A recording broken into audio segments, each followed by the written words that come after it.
नमस्कार साथियों, मैं BL Saini, assistant professor government girls college Haitamsar. मेरे निजी यूट्यूब चैनल पर आप सभी विद्यार्थियों का और साहित्य प्रेमियों का स्वागत करता हूं। आज इस वीडियो में हम हिंदी साहित्य के प्रख्यात साहित्यकार सुरेंद्र वर्मा द्वारा रचित हरी घास पर घंटे भर नामक एकांकी की तात्विक समीक्षा करेंगे।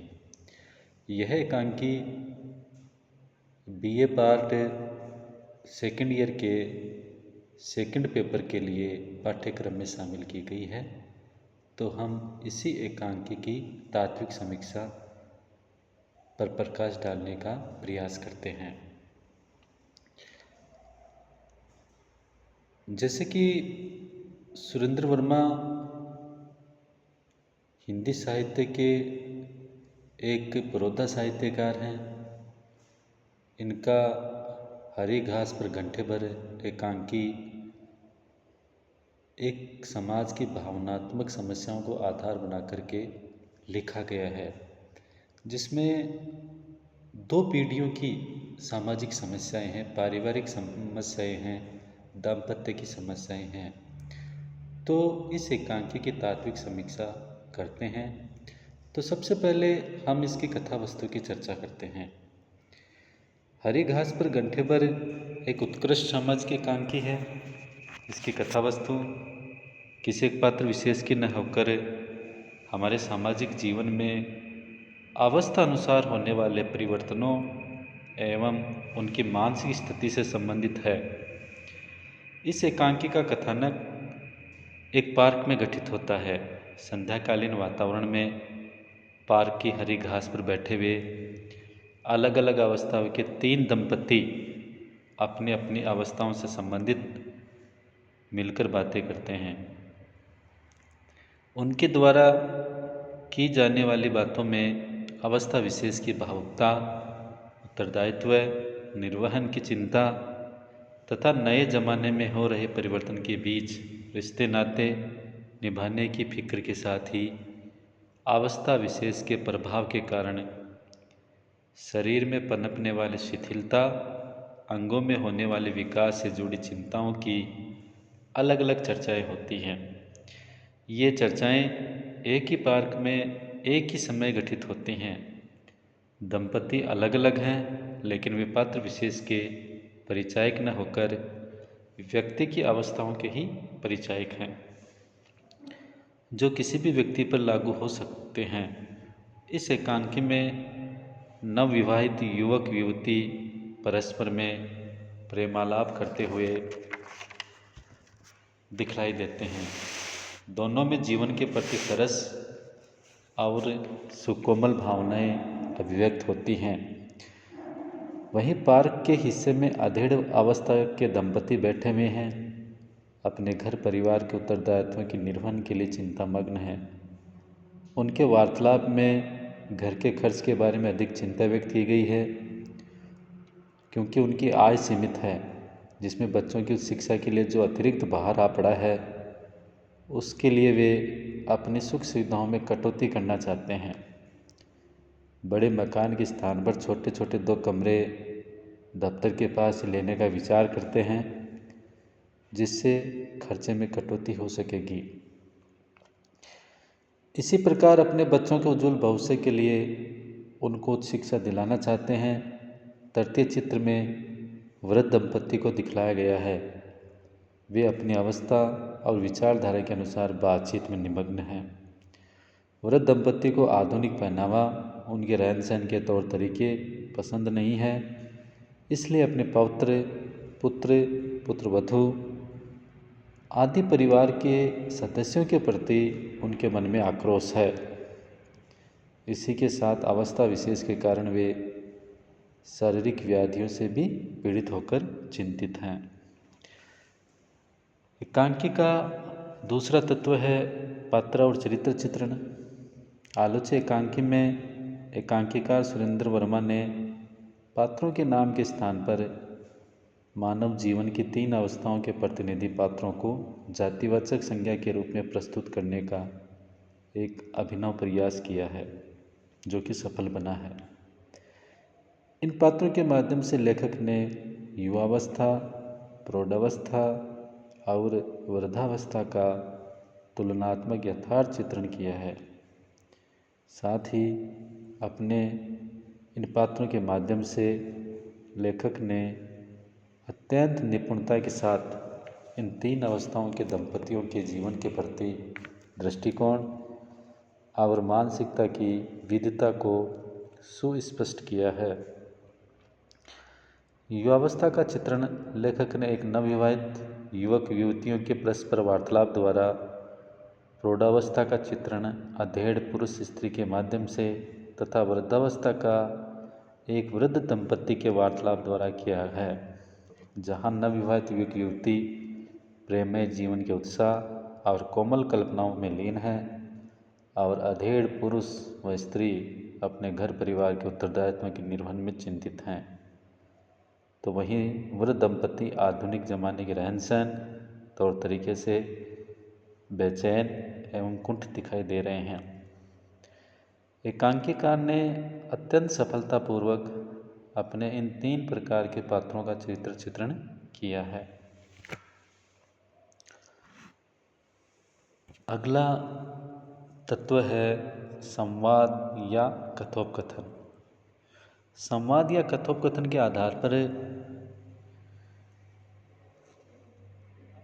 यह एकांकी एक सफल एकांकी है।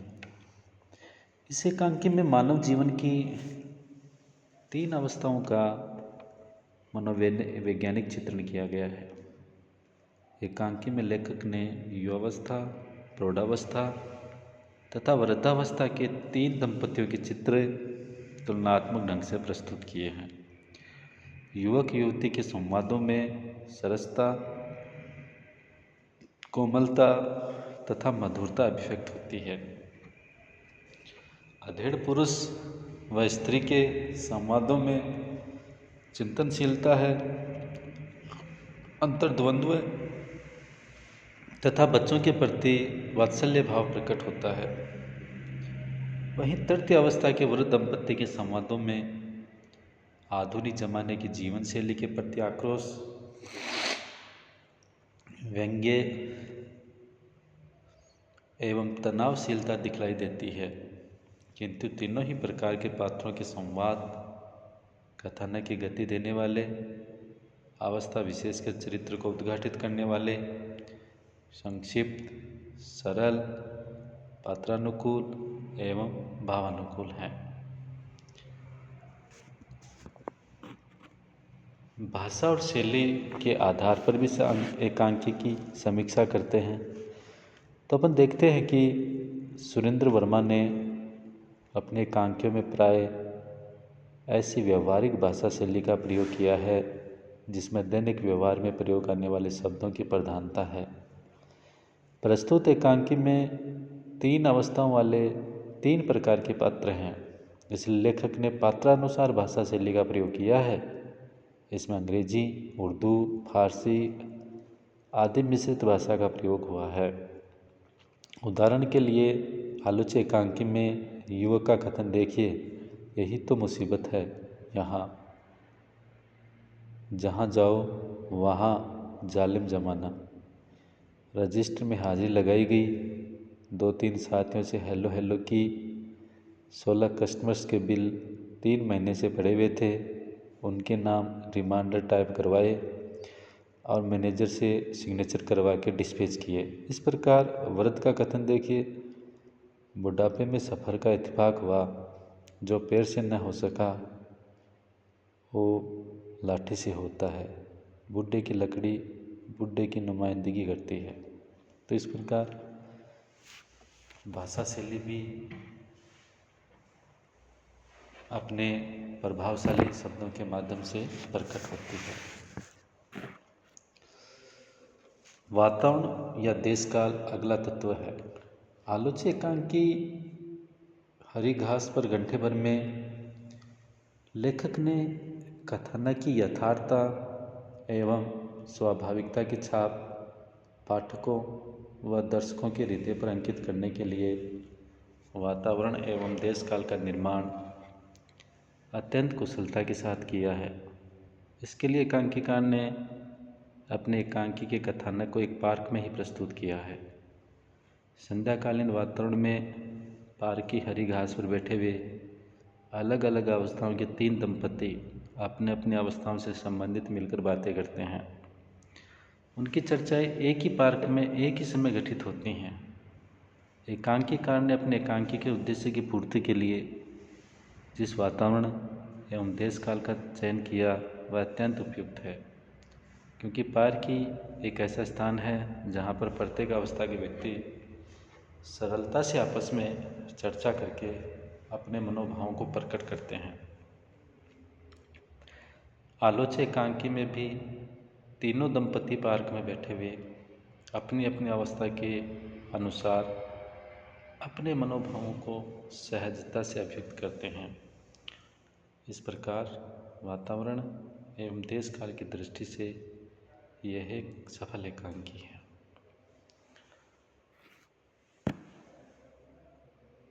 अंतिम तत्व है उद्देश्य। कोई भी रचना हो, किसी रचनाकार के द्वारा उसकी रचना की गई हो, वह बिना उद्देश्य के नहीं हो सकती है। एकांकी एक साहित्य की उत्तम कोटि की विधा है। यह तो निरुद्देश्य होना संभव ही नहीं है। इसका तो अवश्य ही कोई न कोई उद्देश्य होता है, क्योंकि साहित्यकार अपनी रचना के माध्यम से समाज के सामने कोई न कोई उद्देश्य अवश्य प्रकट करता है।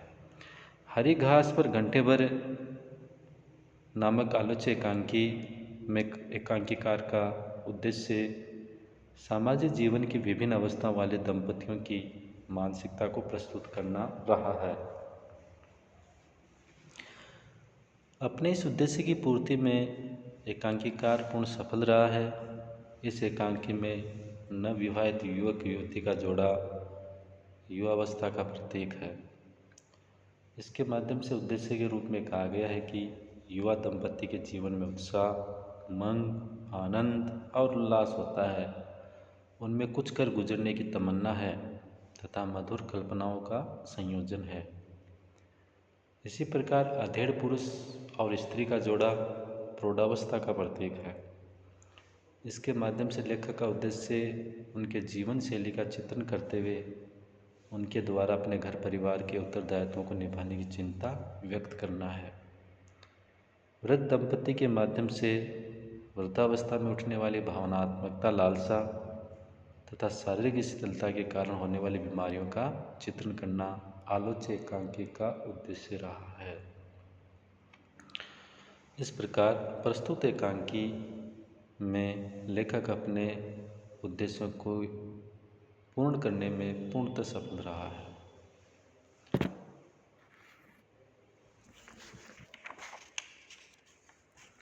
इस प्रकार अपन देखते हैं कि उपयुक्त विवेचना के आधार पर ये संक्षेप में अपन कह सकते हैं कि हरी घास पर घंटे भर नामक एकांकी के सभी तत्वों का सफलतापूर्वक निर्वहन करती है। आलोच्य एकांकी मानव की विभिन्न अवस्थाओं में उसके मन की स्थितियों को ही रूपायित करने वाला नव शिल्प प्रयोग एवं एकांकी के तत्वों के आधार पर एक समर्थ और सशक्त एकांकी के रूप में किया गया है। धन्यवाद। कृपया मेरे इस वीडियो को अवश्य लाइक करें। अगर अभी तक आपने मेरे YouTube चैनल को सब्सक्राइब नहीं किया है तो अवश्य सब्सक्राइब करें। आशा करता हूँ आप सभी विद्यार्थियों को मेरे द्वारा दी गई जानकारी अच्छी लगी। किसी प्रकार का कोई सुझाव तो अवश्य ही मेरे वीडियो पे कमेंट करें। धन्यवाद।